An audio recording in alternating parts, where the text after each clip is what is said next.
In the days following Nancy Guthrie's disappearance from her Tucson home, the story quickly expanded beyond a missing person case. As speculation swirled online and in private conversations, people searched for meaning in every detail. Nancy, 84 years old, had long been known publicly as the steady mother of television journalist Savannah Guthrie. To many viewers who watched Savannah each morning on Today, Nancy represented resilience, faith, and quiet strength. When reports emerged suggesting she may have led a more complex personal life than previously known, the narrative shifted dramatically. Yet, beneath the intrigue lies something far more universal than mystery: the reality that human beings are layered. The urge to reshape a disappearance into a sensational double-life thriller may be strong, but it risks overshadowing the deeper truth that every parent, every widow, every individual carries private dimensions their children may never fully see. Widowhood, resilience, and reinvention. After the death of her husband in 1989, Nancy faced the daunting task of raising 3 teenagers alone. Friends described her as composed and practical, someone who managed finances carefully and leaned on faith during uncertainty. That portrait of strength became part of family lore, frequently referenced by Savannah in interviews. But resilience does not eliminate loneliness. It often coexists with it. The idea that Nancy may have formed a meaningful connection outside her immediate family circle is not inherently scandalous. It is profoundly human. Widowed individuals frequently rebuild emotional lives in ways their children do not immediately witness. The possibility that she cultivated friendships, creative outlets, or private passions over the years reflects a natural desire for companionship and self-expression. Reinvention after loss is rarely dramatic. It is gradual, tentative, and sometimes kept quiet to protect loved ones from confusion or disruption. The power and burden of secrecy. If Nancy did compartmentalize parts of her life, the question becomes not why deceive, but what was she protecting? Parents often shield their children from personal vulnerability, especially after family trauma. A widow who presents herself as steady and self-sacrificing may struggle to reveal romantic feelings or independent ambitions later. Adult children sometimes freeze their parents in a particular image: loyal spouse, devoted caretaker, unshakable rock.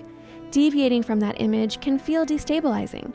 The secrecy, then, may not reflect duplicity so much as fear of disappointing expectations or reopening old grief.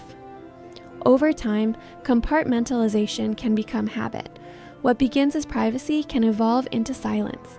That silence, while protective in intent, can unintentionally widen emotional distance. The discovery of hidden chapters often feels shocking not because they are immoral, but because they reveal how incomplete our understanding of loved ones has always been. Public speculation versus private reality. As details circulated online, social media quickly filled with dramatic theories: blackmail, jealousy, hidden enemies.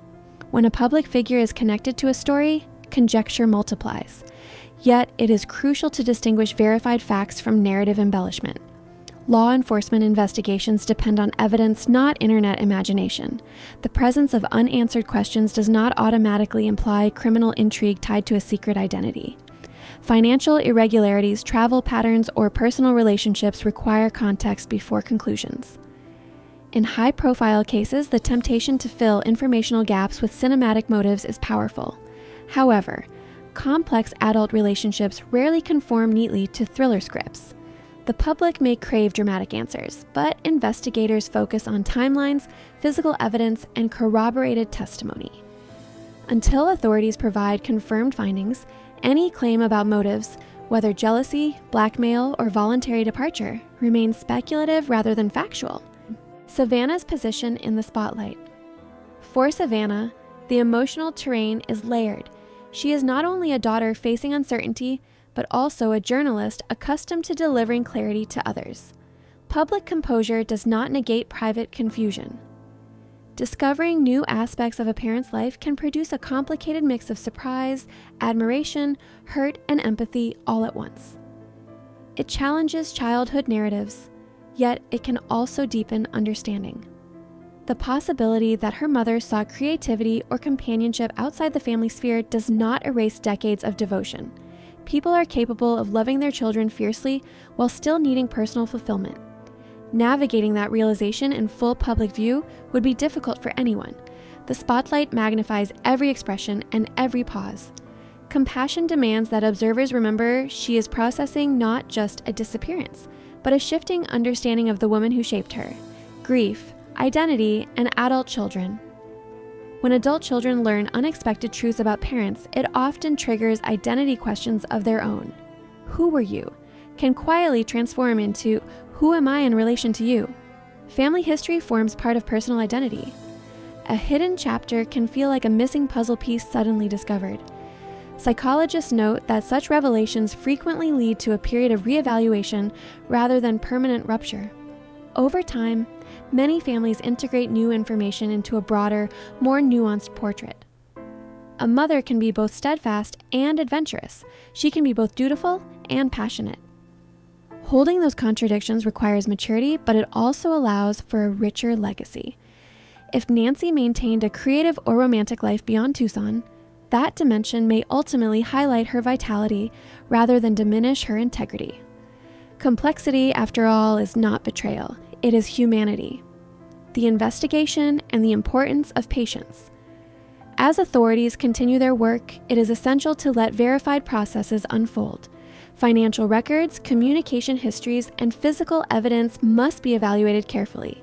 The emergence of personal details should not distract from the central priority, ensuring Nancy's safety and determining the facts surrounding her disappearance. High-profile investigations often attract waves of amateur analysis that can muddy understanding. Responsible coverage centers on confirmed updates from law enforcement rather than unverified rumors. While curiosity is natural, patience protects both the integrity of the case and the dignity of those involved. The family has publicly requested privacy as they process new information. Respecting that boundary honors the emotional weight they carry. In moments of crisis, restraint from speculation can be an act of collective empathy. Remembering the human story. Ultimately, this unfolding situation is not a thriller plot, but a family crisis. Nancy Guthrie's life, like anyone's, likely contained layers her children only partly understood. That possibility does not redefine her solely as secretive. It frames her as multifaceted. The public fascination with hidden identities often overlooks a simpler truth. People continue growing long after their children are grown. They nurture private hopes, relationships, and creative impulses that coexist with parental devotion. As the search continues and answers remain pending, perhaps the most constructive response is not judgment, but grace. Grace for a woman who may have sought connection after loss. Grace for a daughter navigating public scrutiny while confronting personal revelation. And grace for a family whose story, whatever its final chapter reveals, deserves to be understood with compassion rather than spectacle.